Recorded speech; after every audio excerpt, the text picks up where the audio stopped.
Here. Fred Jones. Here. Barb Stoller. Here. Mr. Chairman, there are 7 board members present, therefore we do have a quorum. Thank you. Would you please join me in standing up and recite the Pledge of Allegiance?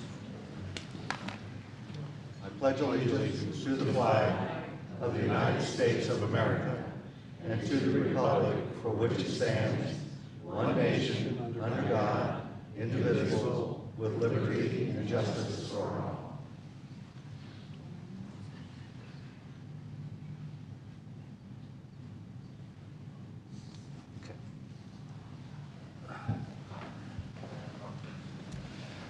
I'd like to hear a motion for the approval of the minutes from the prior board meeting of August 22nd, 2024. Motion to approve. Is there a second? I second. Any conversation? If not, all those in favor? Aye. Aye. Opposed? Okay. Okay, next order of business is the across the board.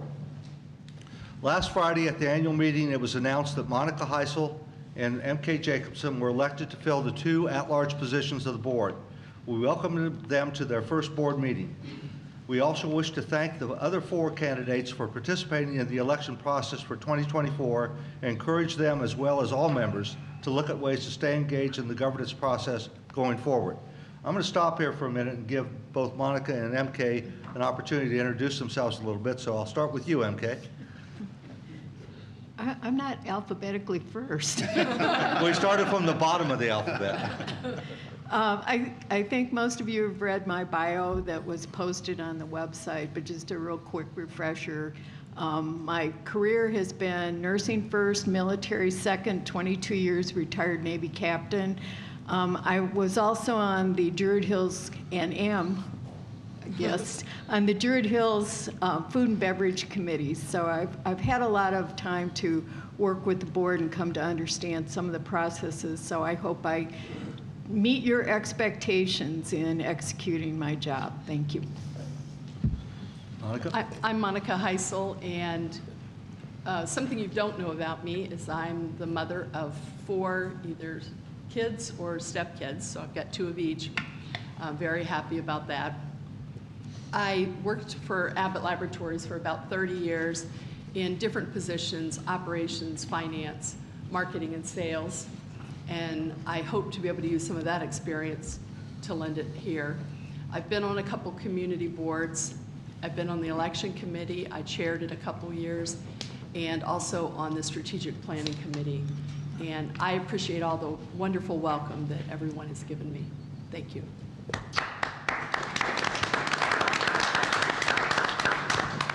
You're right, your sentence has not been commuted on the Food and Beverage Committee. Okay, the budget process for 2025 is approaching the final stages of review. At this time, all necessary parties have submitted their required input. Operating and payroll budgets were sent to the General Manager and Interim Director of Finance for review to ensure that all agree. The budget was presented to the Financial Advisory Committee the week of September 17th, and by the last week of September, the capital and operating budgets are planned to be completed. Phil Riley, the Strategic Planning Committee chairperson, presented the strategic plan at a town hall meeting on September 4th. Many thanks to all the residents in attendance, as well as the many comments we have received. Your input is important to our continued success as a community.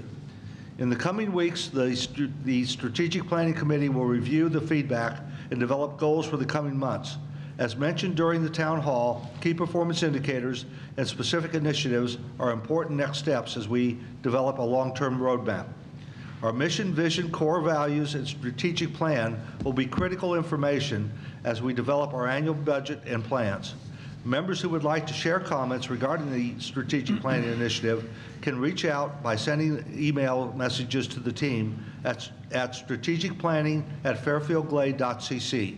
Information concerning the strategic planning team is also available on the community website at www.fairfieldglade.com, or .cc, I'm sorry. The Golf Performance Center, the garage. The completion date has been revised to November 13th from October 23rd. The delay is due to 2 weeks of inclement weather at the start of the project, which we had hoped we could recover from, but was not possible. The additional week of delay was due to additional detailed structural completion pictures and confirmation required by the KDC, the architect. The priority will be to complete the 2 hitting bays by November 2nd so TrackMan installation can begin November 4th, and the remainder of the building should be completed by November 13th. The clubhouse and site work. Architect Vic Jones continues with the project design. Johnson & Galen, who's affectionately known as J&G Construction from Knoxville, has been hired as the contractor.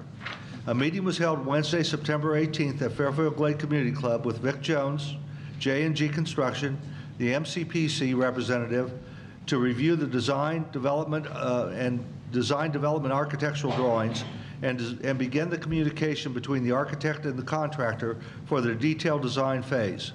In addition, EAI was on site Tuesday, September 3rd, to collect samples of potential hazardous material in the existing clubhouse. This is going to be a big news item here. Results of the sampling were negative, so demolition can be scheduled without any remediation of hazardous materials required. In common language, that means we found no asbestos.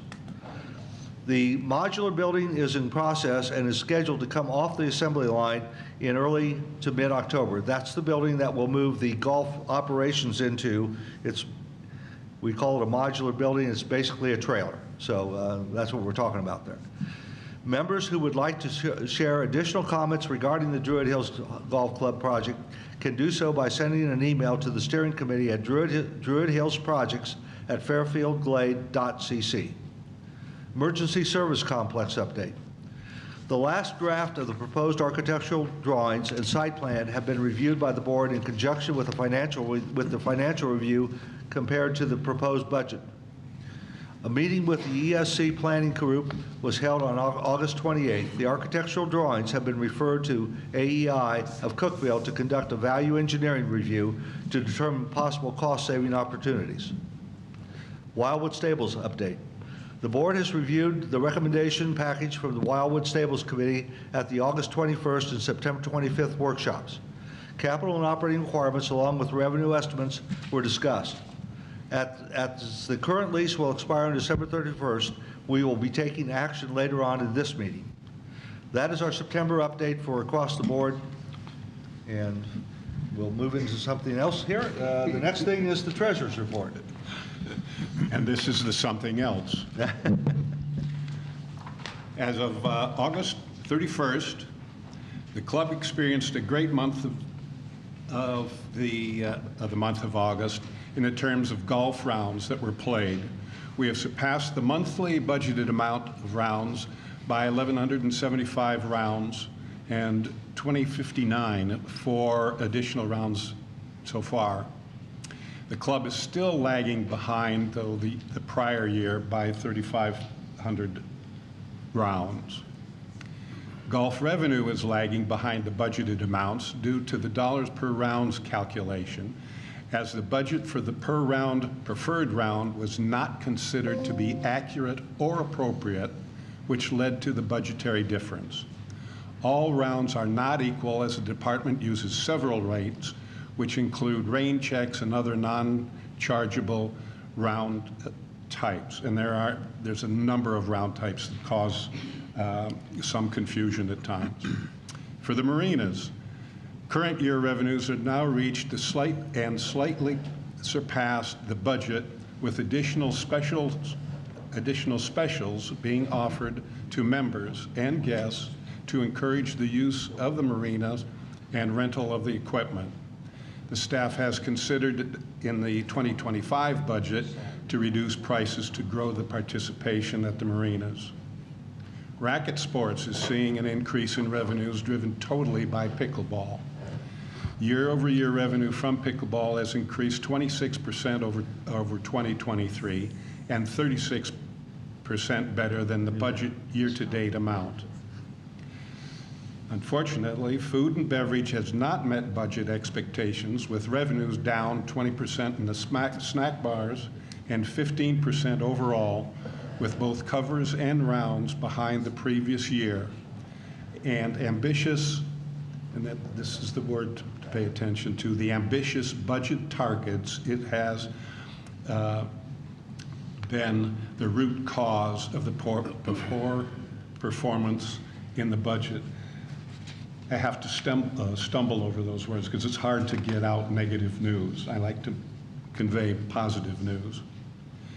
The Property Owners Association is showing a negative variance to budget led by the marketing department and is operating at a budget deficit of $105,000.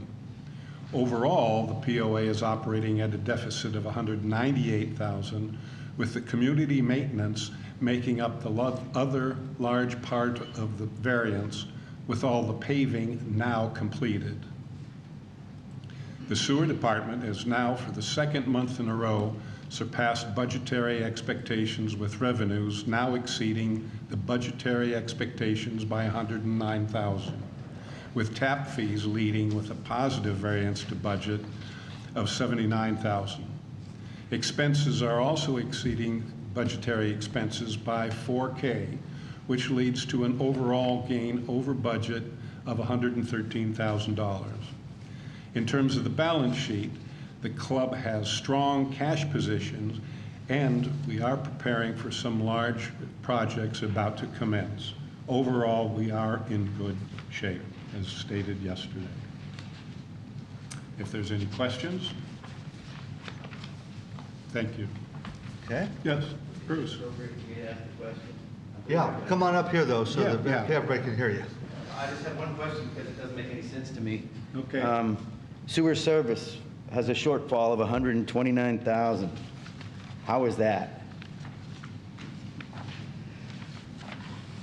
Let me look.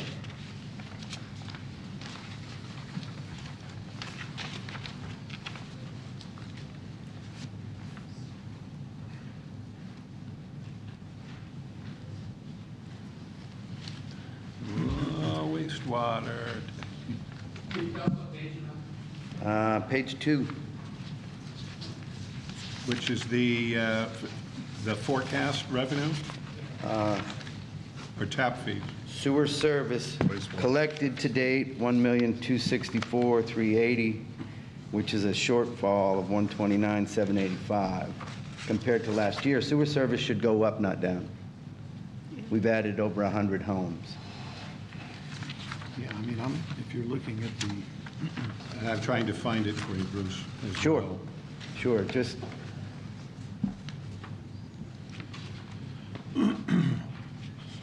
Well, it's obviously an error, so let me find it. I'll get that information for you.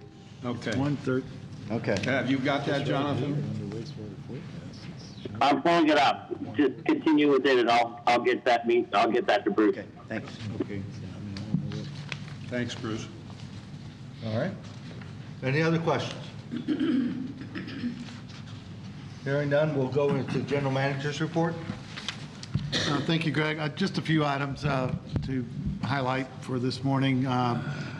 We are, all the SMTs have submitted their budget proposals for 2025.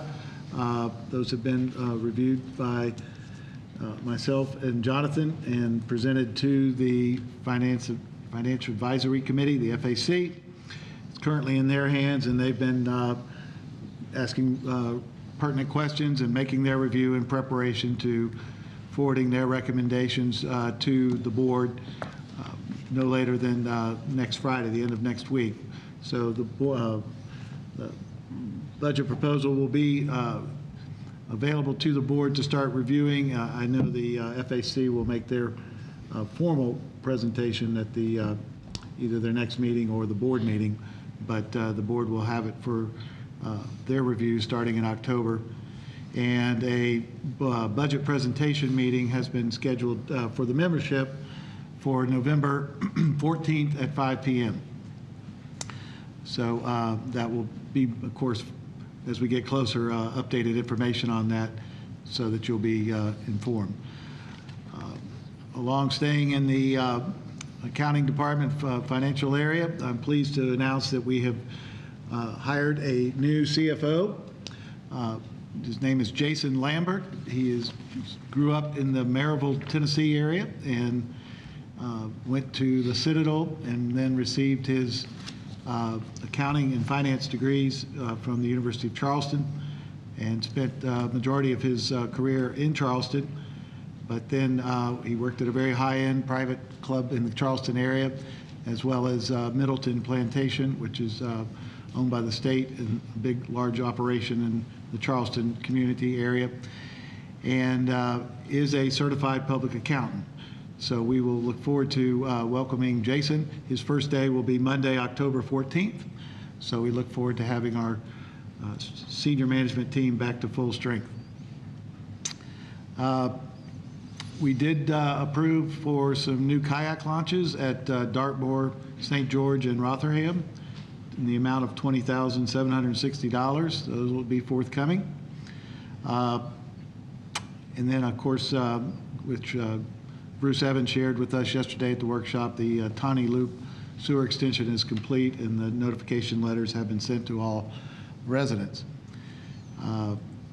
With that, I would, as far as the food and beverage presentation or further discussion, I'd like to ask Linda James from Bobby Jones Links to present to you the August financials. Good morning, everyone. As Bruce said, it was a very aggressive budget. So I would encourage everyone to just focus on prior year versus where we are this year, which is very encouraging for revenue. So year-to-date revenue over last year, we are up $343,000. Gross profit over last year is up $133,000. Now that doesn't take into account your payroll and your other expenses, which are a little high. We are working on that. Things to look at are hours of operation, which is increasing your labor, things like that. We're also working on some very budget-friendly events coming for this upcoming winter and next year's season, so stay tuned for that. As far as the surveys go, the surveys are very positive. Everyone is answering those questions. We have about a 95% positive rate on all those questions. However, I do encourage everyone to fill out the last question, which is the comment section. That is the only way I can get a handle on the issues and what your expectations are for food and beverage. Okay? Thank you. Thank you, Linda. Okay, that's it? That's it. All right. Barb, the resort report.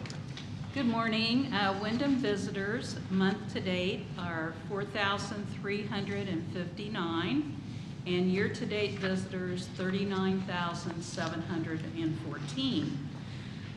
As far as revenue, the center has generated so far 113,000, which is 28% of like revenue. Racket sports 12,700, 5%. Dartmoor Marina, 92,300, which is 40%. St. George, 46,800, which is 27%. Golf, 456,000, which is 8%. And food, 266,700, which is 12% of like revenue, for a grand total of almost $1,987,792, which is 11% of like revenue. And on a personal note, my husband has returned home after being in the hospital since March. So hopefully everything goes well. Okay. Unfinished business. The revised lot merger policy, Bruce? The lot merger policy with revisions has been posted since June, and have received one comment and was responded to. So I make a motion that the revised posted lot merger policy be accepted. Is there a second? Okay. Is there any other discussion? Hearing none. All those in favor? Aye. Aye. Opposed? Okay. Wildwood Stables. Bruce? Strategic plan. Strategic plan first. Oh, strategic plan, yeah. I'm sorry, I had them in reverse order. Well, first, let me thank everybody that came to the strategic plan and provided input online. We received great comments, Phil Riley and the team. I want to extend my thank you for the amount of time that team put in, the number of iterations they went through, the amount of data they had to sift through to get us where we're at. That said, we met last week and started the process of what do we do next. And we need to go through and prioritize. There's a lot of good stuff in there. We need to develop a roadmap of what particular initiatives we're going to focus on, but we're off to a great start. So I will make a motion that based on the presentation, the feedback that we've received so far in the strategic plan, that we have formally approved the strategic plan and continue to work towards that achievement. Is there a second? I second.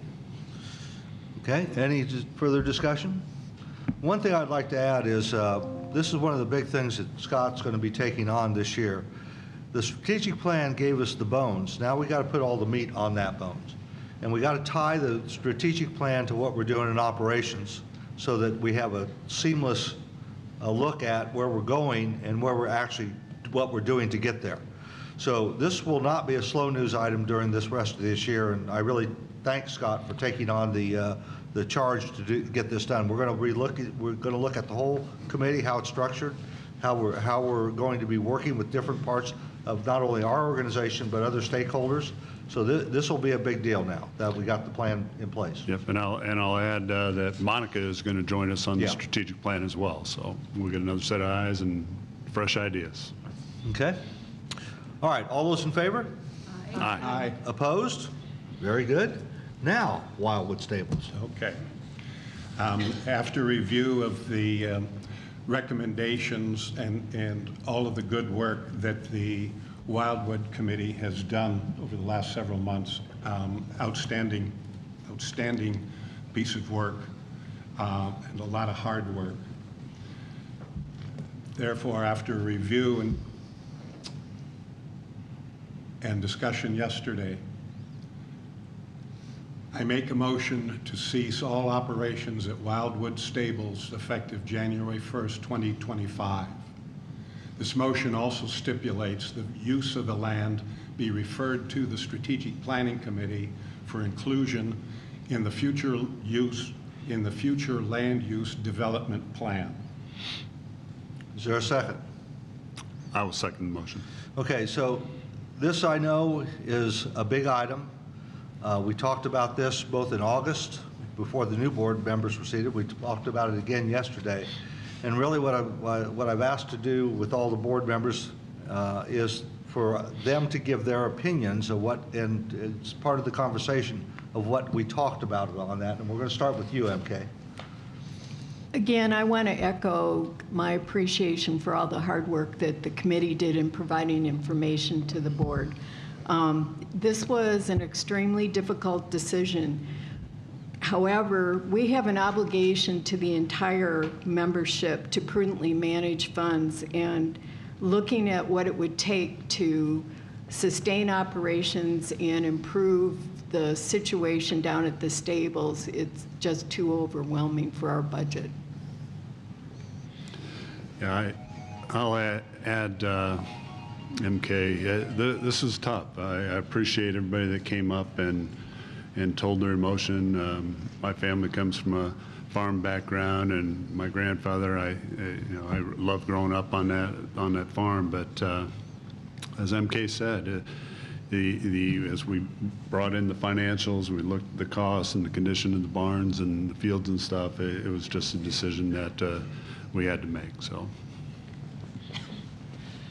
I have to echo MK and Scott that I don't believe the financial support maintaining the stables. it is on Nico.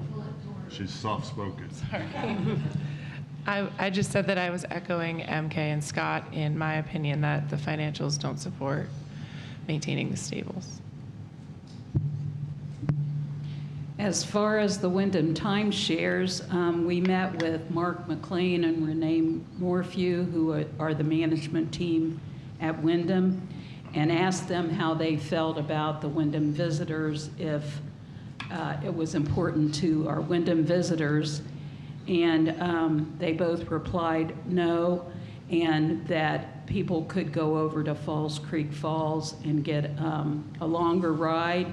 And most of the money that's made at the stables is from the trail rides. So we just felt like Wyndham didn't need to be a part of it, so thank you. Bruce? Monica, do you want to say anything? I don't have anything to add. Yeah, okay, that's fine. This one was, was a hard one for me as well, because working with the committee and others, we had to balance the good feelings and the good stuff that Wildwood brings to us as an amenity. And on the other side of it is our responsibility to the entire community to be fiscally responsible. And the realities were and are that the extensive investment in capital and operating funds to get us where it was a viable entity without undue burden on the rest of the community as subsidies would take us several years. That's a reality. And it's not a burden that I felt was in the best interest of the community at large.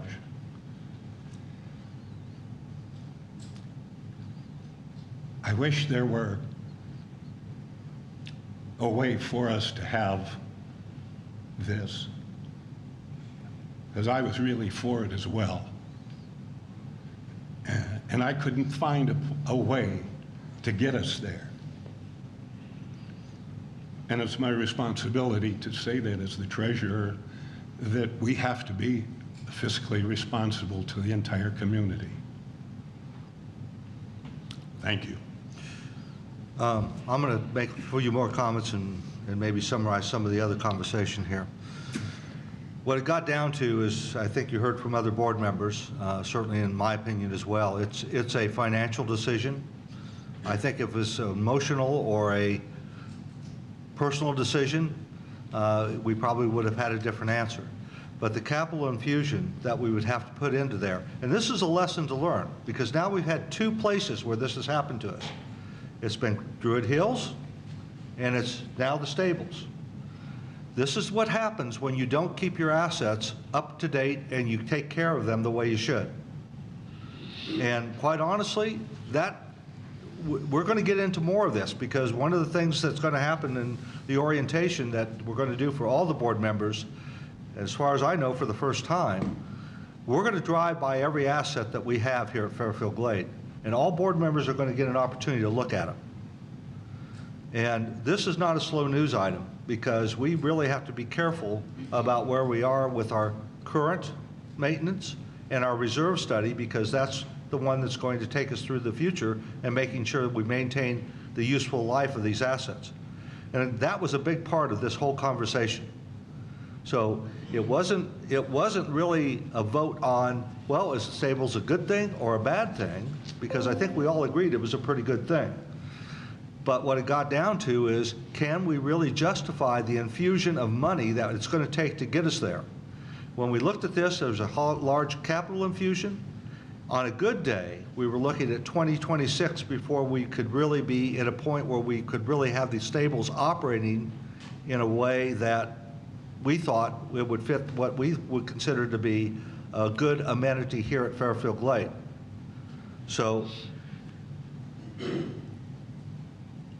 those are the real reasons. And I know this is a disappointment to many people out in this audience, and the people that worked on this committee should not back off one bit about the fine work that you did.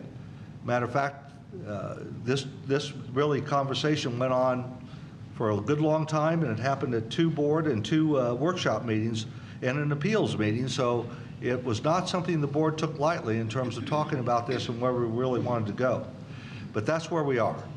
And it would be a lie to tell you anything different. So with that in mind, is there any other conversation? Nico? Nico Sergio, community club member since April of 2005.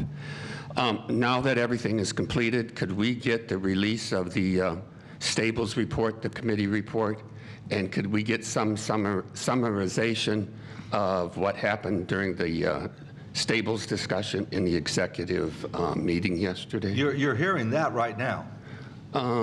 We don't know the financials.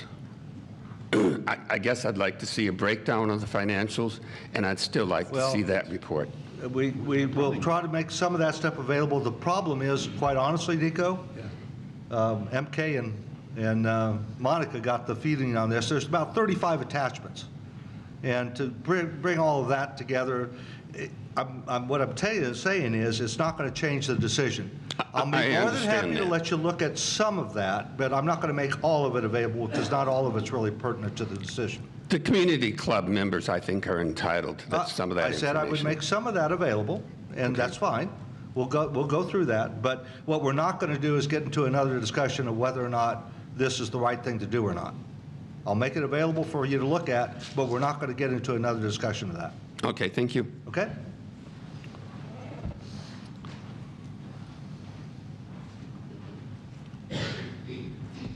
Jerry Miller, 185 Berkshire Loop. Member since 2002, so I have 3 up on Nico.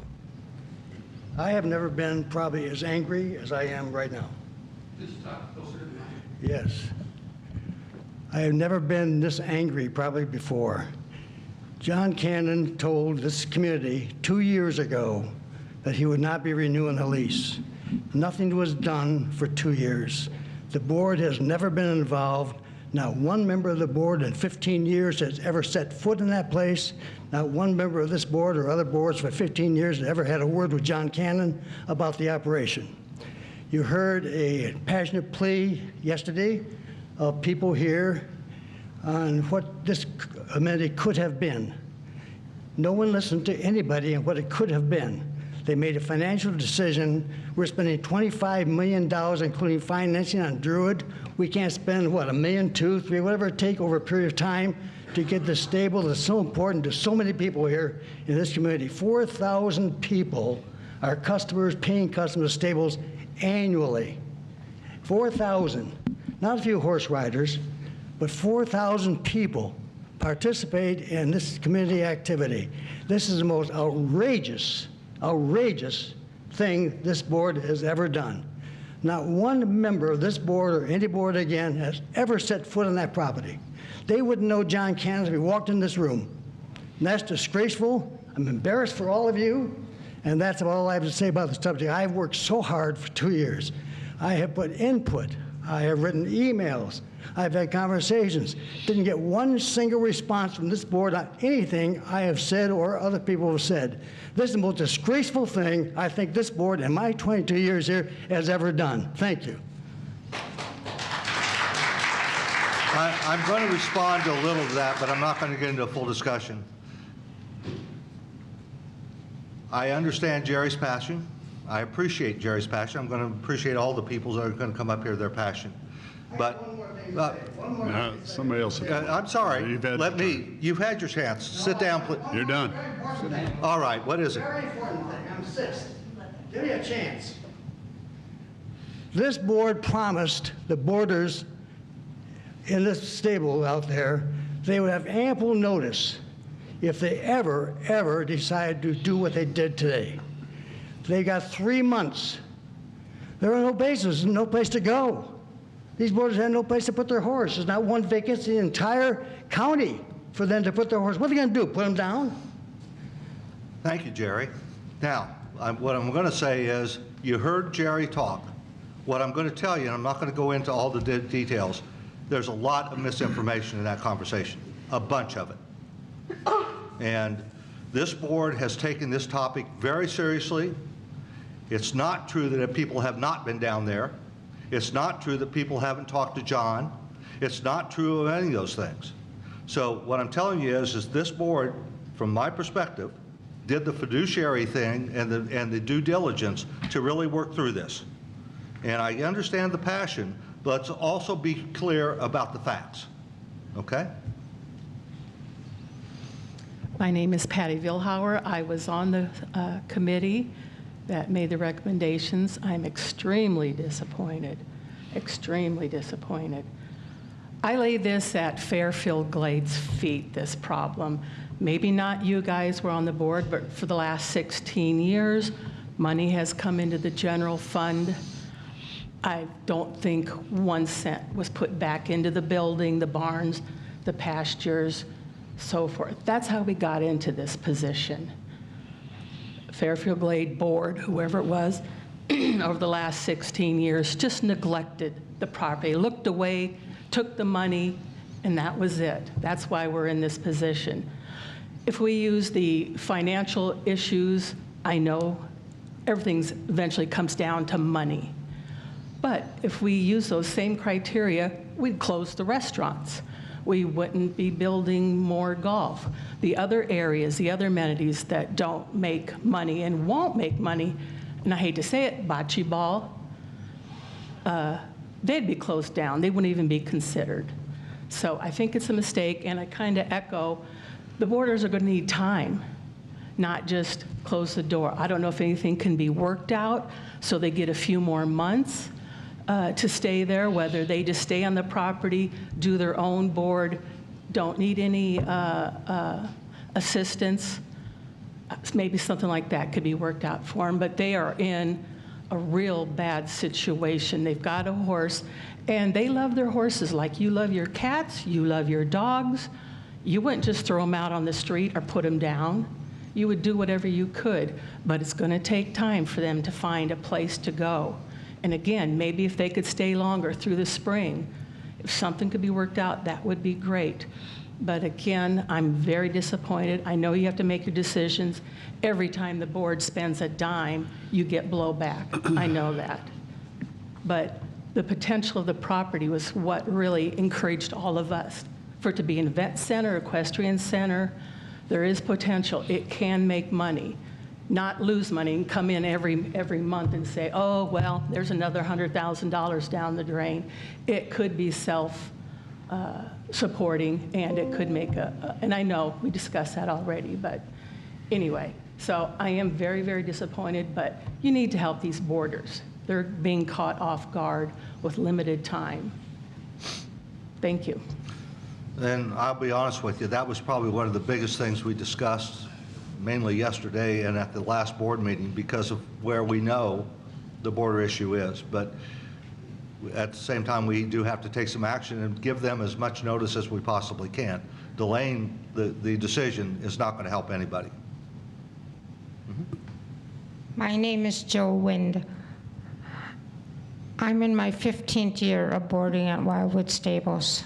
I moved here. We came to visit here because of the golf courses and the boarding stable. I have no place to put my horse now. I came here because of Wildwood Stables.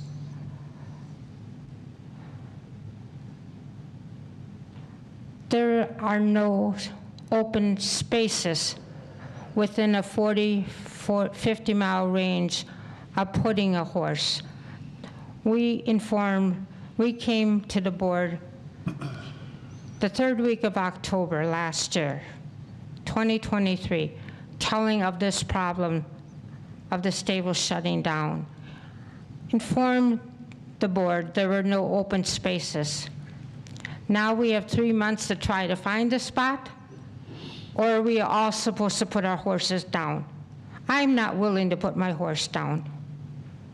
Now, how am I supposed to find a place that I can go visit my horse and take care of my horse and try to find a spot that I can drive to? I see my horse every day of the week.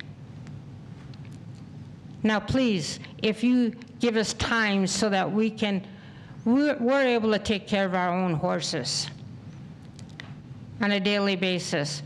Leave the stables open in January. Leave it open over the winter so that we can take care of our own horses. And we'll feed our own horses and clean them out. Leave the pastures there.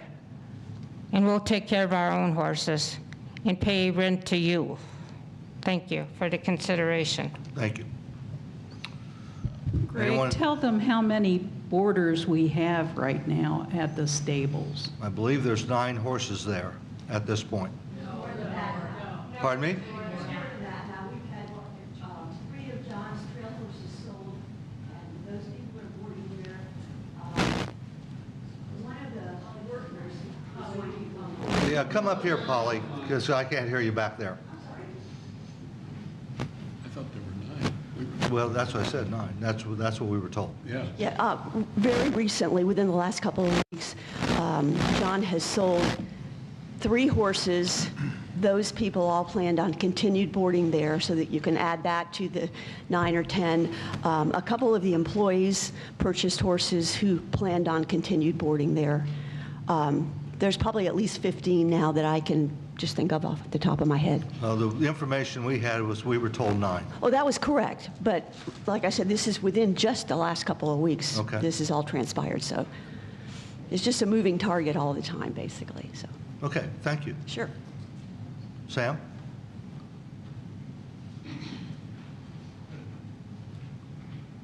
I don't want to add fuel to the fire, but John was informed not to take on any more boarders 4 months ago.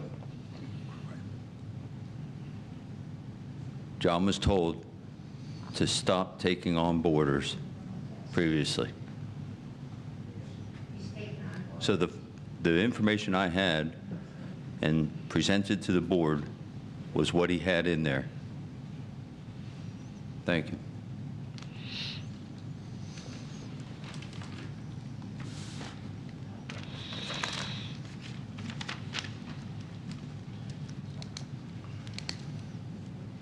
Karen Wetzel, 207 Dublin Lane. There's something I heard you say. Yes, there's something that I heard you say about the assets. So I'd like to request one thing respectfully of the board, and that is an analysis of the reasons for the deterioration. We can move forward if we understand what has happened and how we then prevent that from happening again. One of the things that I noticed when I moved here is that Wildwood Stables used to be advertised in the weekly email blast. It then disappeared. I don't know why, but that's an example that I would like to propose to be looked at, is how did we let people know what was available, all those different things. I don't even know what all the different things are in terms of how did we market it, but then how did we allow the asset itself to deteriorate? I don't know what those answers are. It's possible, perhaps, that the committee could be asked to receive one more limited charge to help investigate that. I don't know. You may have reasons why you can't say those things. There may be legal things going on. I'm not sure. But I would like to ask on behalf of the membership, because this is going to be a big one, if the board would consider doing that asset analysis. Thank you. Okay. Anybody else?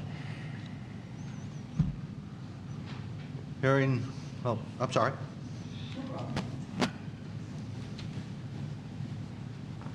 My name is Gary Willard, 146 Lakeside Drive. My daughter just bought 2 horses from John just this last week. Those horses were not new boards. They were horses already in existence there. So it sounds like the board's already made their decision. My question is, when you use the term cease operations, it sounds like to me you're talking about the trail riding. I get that. It's also speaking to us about our having to move our horses. So what is the date that the board or the committee has come up with when we absolutely have to move those horses? The lease ends on December 31st, 2024. The motion that was presented says that as of January 1st, 2025, we will cease all operations at Wildwood Stables, which means everything.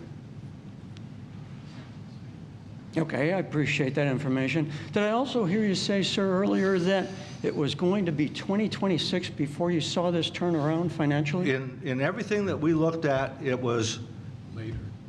Probably. What? Yeah, was that? Yeah, it was at least on a good day, mid-2026 before we could see a stability with the financials. That's not really that long, is it, when you're looking at a five-year plan? It is and it isn't, because there's a lot of capital that would have to be infused. What we're talking about is where we'd see operations stabilize. The infusion of capital would still have to happen before that to get the amenity to a standard that we would be proud to say it's part of Fairfield Glade. And that was looked at in detail, Yes. what it would take to do that? Yes. To mitigate risk and to become viable again, to mitigate risk and again be viable by 2026. No, let's take a look at that again. I want to be clear about this. Please do. The capital infusion to get the standard of the amenity of where we thought it was going to take would have to start taking place right away.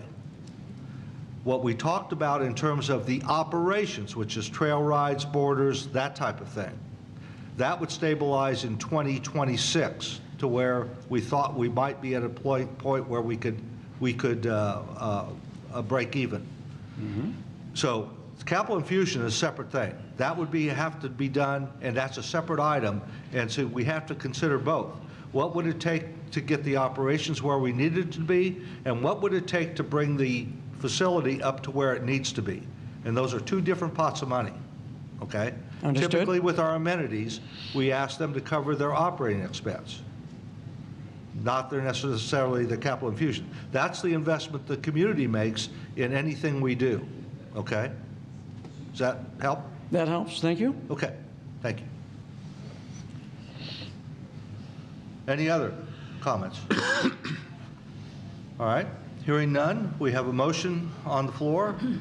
Any other discussion? If not, all those in favor? Aye. Aye. Opposed? Okay.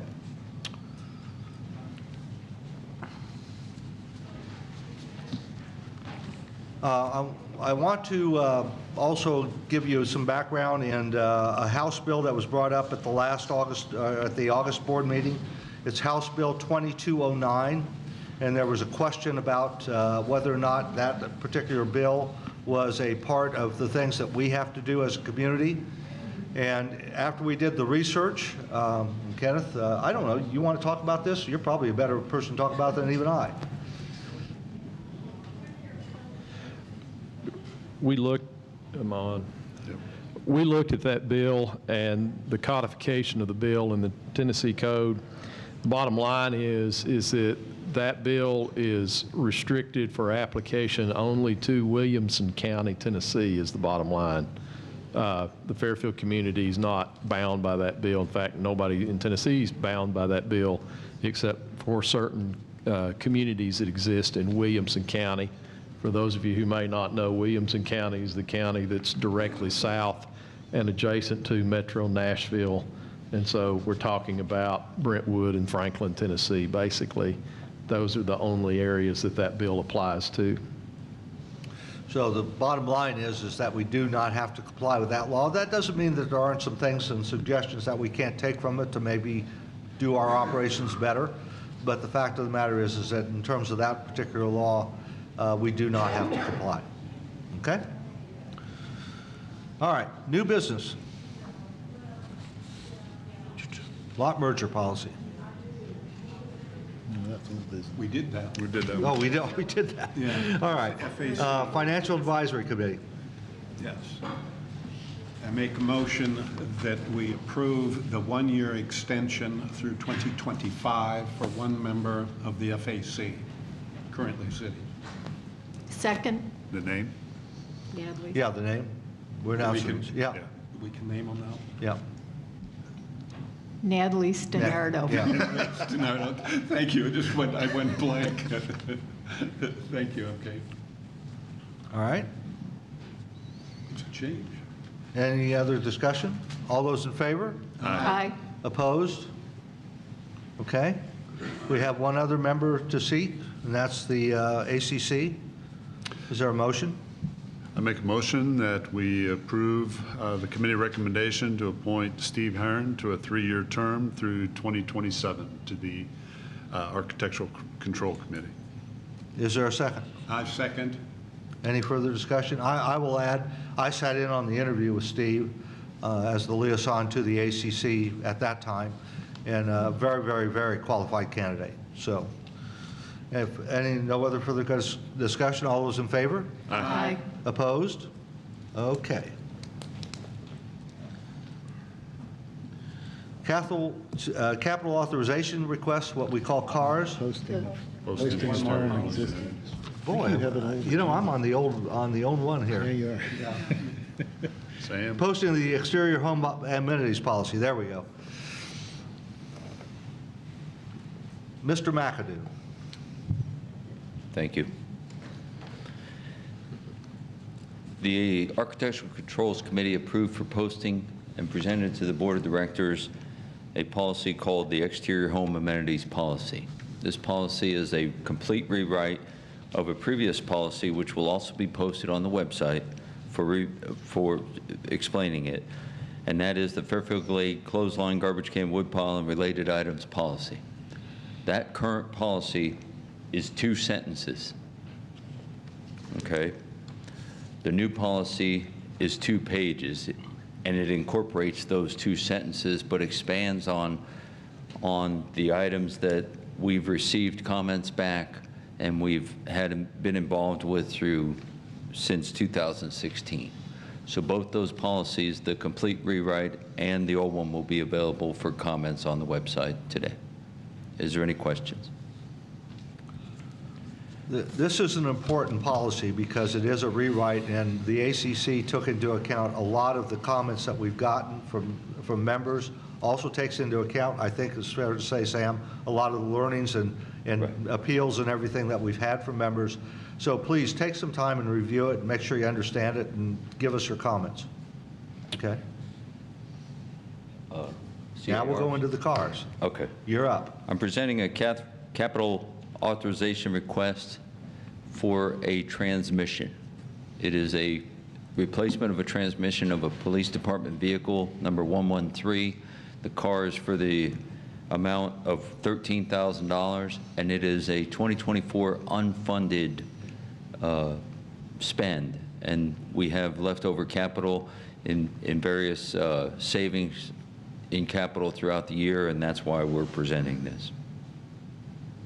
Is there any questions? Okay. That's all. Do I have a motion? I will motion that we approve new transmission for the police vehicle, number 113, for the amount of $13,000. Is there a second? I second. Okay. Any further discussion? Hearing none, all those in favor? Aye. Opposed? Okay. Bruce. Thank you.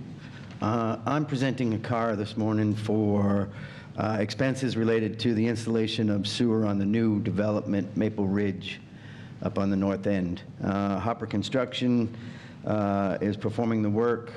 The car is for $137,600, which is going to create a shortfall based on availability fees, but the conditions up there on Maple Ridge with the rock right to the surface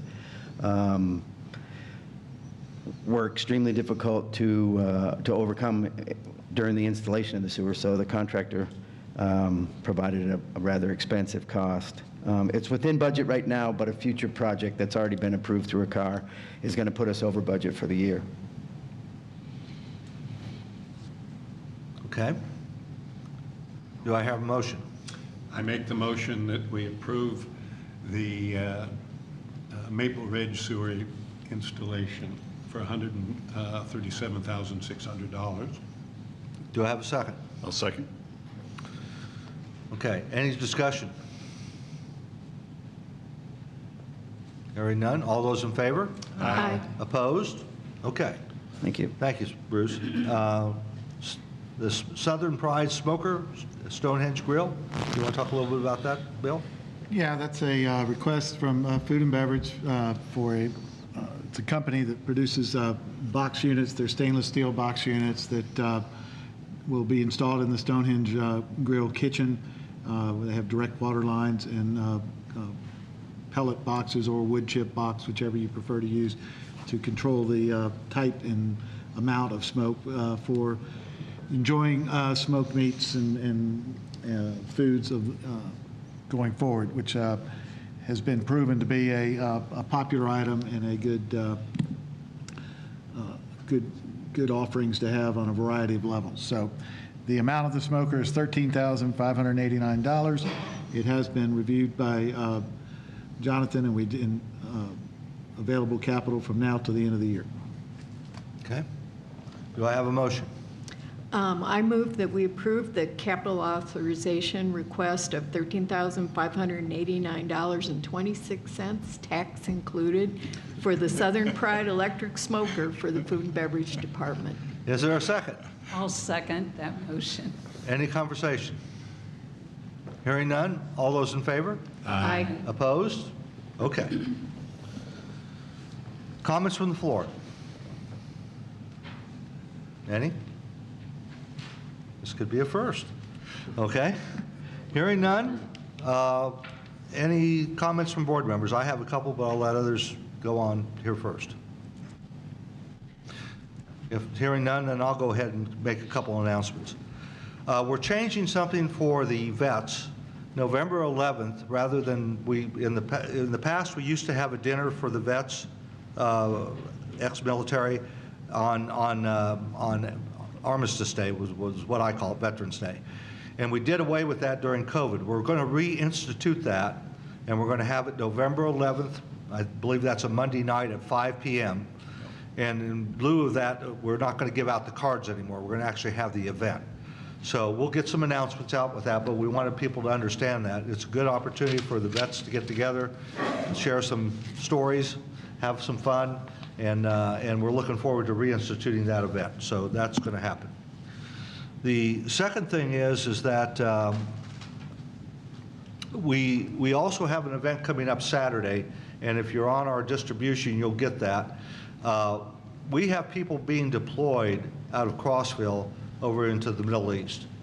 And if you're keeping up with the news at all, you know that that's probably not the kind of thing that you take very lightly. And there's an event taking place, I believe it's starting at 6:30 in the morning. If you're on our distribution, you should have gotten that email again this morning about it.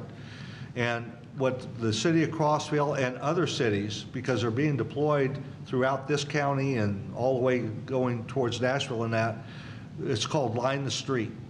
And we're trying to get people out to go on that route and just not, you don't have to be there all day or you don't have to do anything, but it's to honor those people that are going into harm's way.